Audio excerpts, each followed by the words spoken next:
عزیزان محترم، امام جعفر صادق علیہ الصلوۃ والسلام، اللہ صلی اللہ علیہ وسلم،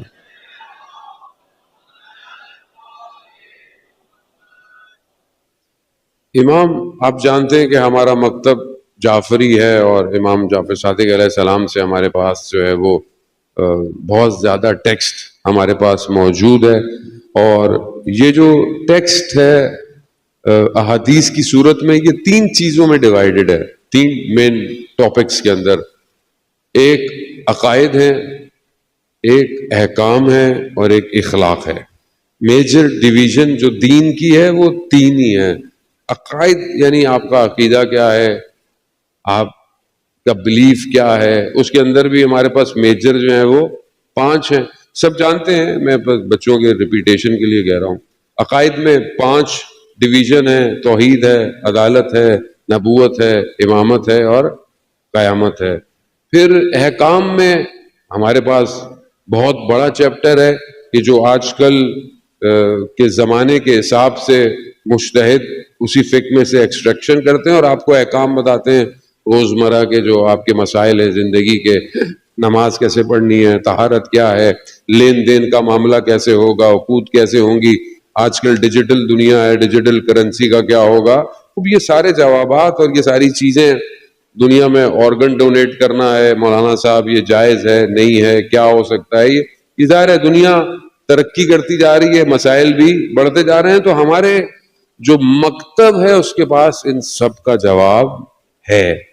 وہ بھی ایک چیپٹر. تیسرا جو ہے وہ اخلاق ہے کہ آپ کا بیہیویئر، آپ کا ایٹیٹیوڈ، آپ کا ملنا جلنا اٹھنا بیٹھنا یہ کیسا ہوگا. یہ خود ایک بہت بڑا میجر چیپٹر ہے. ایک شخص بہت اچھی نمازیں پڑھتا ہو، مسجد میں، محلے میں، باہر بہت ادب احترام سے رہتا ہو، لیکن اس کا رویہ اس کے گھر میں اچھا نہیں ہے، اس کا اخلاق اس کے گھر میں اچھا نہیں ہے، اس کا اخلاق اس کے بہن بھائیوں سے اچھا نہیں ہے، تو یہ نمازیں اسے کمال پہ نہیں لے کے جا سکتی.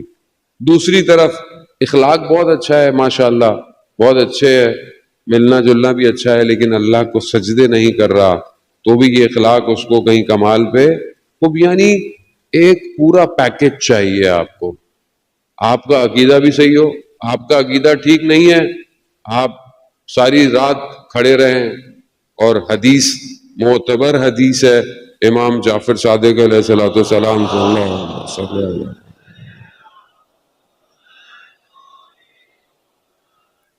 کہ انسان دن میں روزے رکھے اور رات کو عبادت میں کھڑا رہے پوری زندگی.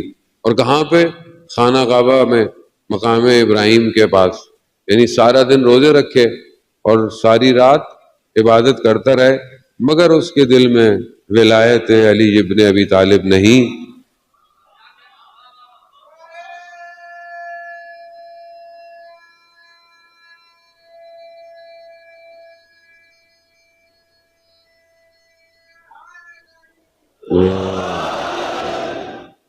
اب یہ ولایت نہیں تو عبادت.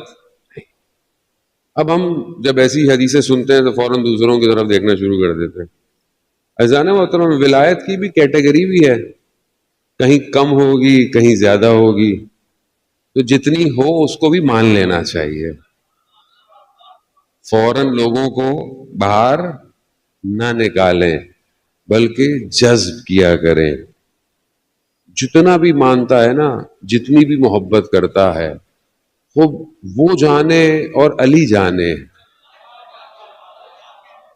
یہ بہت ضروری ہے کہ ہم فوراً خدا نہ خواستہ قطعاً ان احادیث و روایات کو بیان کرنے کا مقصد یہ نہیں ہے کہ انسان دوسروں کو خدا نہ خواستہ دین سے باہر نکال رہا ہے، نہیں، ایسی بات نہیں ہے. بہرحال ہر درجے پہ محبت لوگوں کو ہے. اب باقی کتنی ہونی چاہیے یہ آپ اور میرا کام ہے کہ ہم لوگوں کو محبت کرائیں. تو یہ جو ڈویژن ہے یہ سب امام نے اپنی مبارک زبان سے بیان کیا ہے. کالا امام صادق، کالا امام باقر. 50,000 ٹیکسٹ احادیث ہمارے پاس، 50,000 ان دو اماموں سے ہے، 50,000. اب دین کہاں سے لے؟ دین کہاں سے لینا چاہیے ہمیں؟ ان سے لینا چاہیے یا کہیں اور سے لینا چاہیے؟ یہیں سے لینا چاہیے. اصل تو یہی ہے کہ دین یہیں سے لینا چاہیے. تو یہ جو ہم دین پہ پریکٹس کر رہے ہیں، یعنی یہ جو میں عمل کر رہا ہوں، یہ میرا دین کیا وہی ہے جو کالا امام صادق ہے یا کوئی اور ہے؟ تو یہ بہت امپورٹنٹ ہے. میں بعض اوقات دین کو سمجھتا ہوں کہ دین صرف مسجد میں ہے بس، باہر تو کچھ بھی کرتے رہو، کاروبار میں کچھ بھی کرتے رہو، لین دین میں کچھ بھی کرتے رہو، اخلاق میں کچھ بھی کرتے رہو. ایسا نہیں ہے. دین پورا پیکیج ہے. دین زندگی گزارنے کے اصول ہیں، جیسے لائف سٹائل ہے. آج کی دنیا میں آپ کیا کہتے ہیں؟ Life style. لائف سٹائل ہے دین. اب یہ آپ کا لائف سٹائل وہی ہے جو کالا امام صادق ہے یا کوئی اور ہے؟ یہ بہت امپورٹنٹ ہے کہ ہم اس کو اپنے اوپر لے کر آئیں کہ کیا ہمارے بلیف وہی ہیں جو انہوں نے فرمائے، ہمارے احکام اسی کو فالو کرتے ہیں، یا پھر اخلاق ہمارا کیسا ہے.